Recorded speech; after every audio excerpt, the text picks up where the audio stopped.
New activity.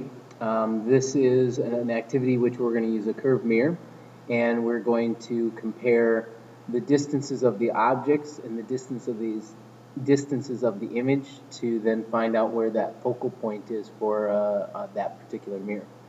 You're going to need some equipment, and so I'm going to go through the equipment that you'll need to get from the front table or the back counter. So you're going to need to have 3 meter sticks. Okay, so 3 meter sticks. You're going to need to have, of course, our mirror. And our mirror today is a concave mirror. It's a concave mirror. Just keep in mind that it's kind of spherical in its nature. So in other words, it's not going to give us great images. It's not parabolic, but it is a nice curved mirror, and it should produce a real image for us. The object that we're going to use today is a candle, and so we're going to have these little candles, and they're in holders. And if you don't have a candle about this size, just ask and we'll get one cut so that it's down in the right range for you. These things are actually the ends to hold up our meter stick, so we'll use those for the meter stick. And then we need, of course, a screen, something that we can catch an image on. And so that's just an index card that's in one of these little ring kind of holders, so we can just slide the index card in there. All right, so let's get started. We're going to actually set up our meter sticks with our holders. And I'm going to see if I can do this so that you can kind of get a good angle of this. So the holder just goes in the end of the meter stick like this. Okay? And then we're going to do another one right here. And you can kind of bend these things if they need to get them to fit right. And then we need another one right here.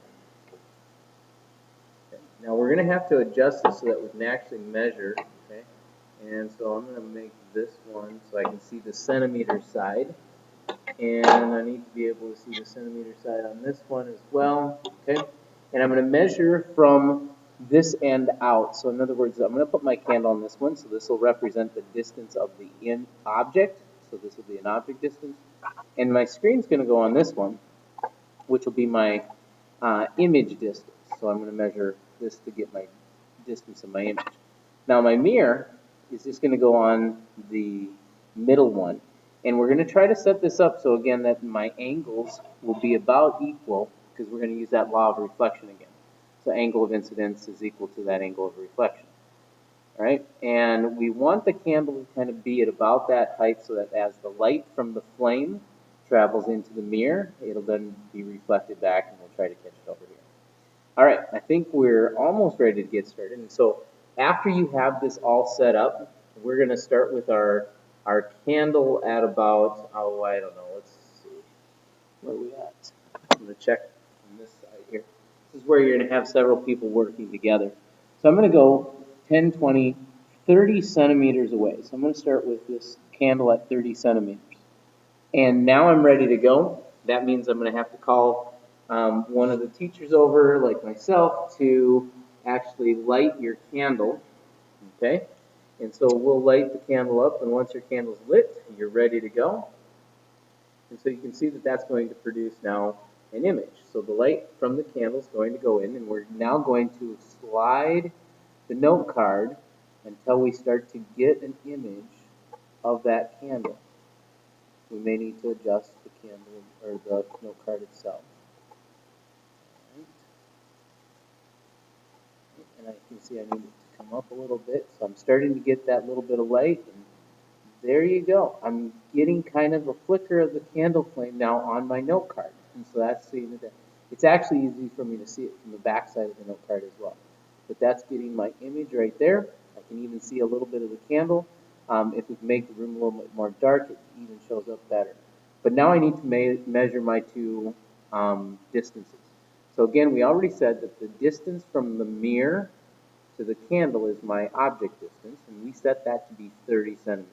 So I'm going to write that down in my notebook. That's 30 centimeters. Now I'm going to go back over here, and I'm going to make my measurement from the mirror to where my lens is, or where my screen is. And my screen is at about,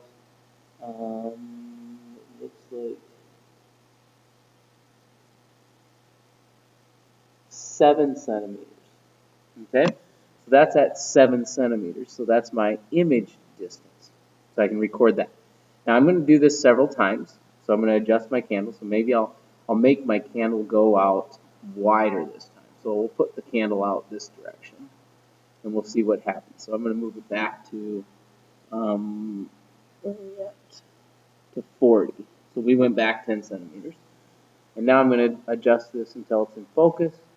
Boy, I just had to adjust it just a little bit, it looks like, so I can then get my next reading.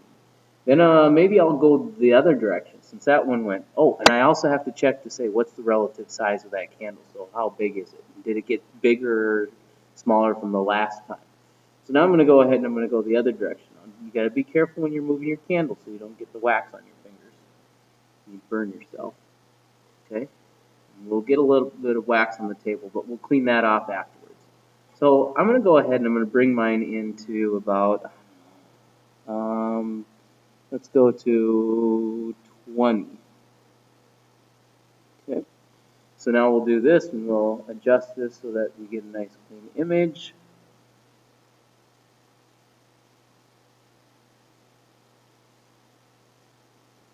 Now the images themselves don't come out exceptionally well because, again, the mirror's spherical, not parabolic, so you kind of have to make a little best estimate of when you think that that image is most in focus. I'm going to say it's about in focus there.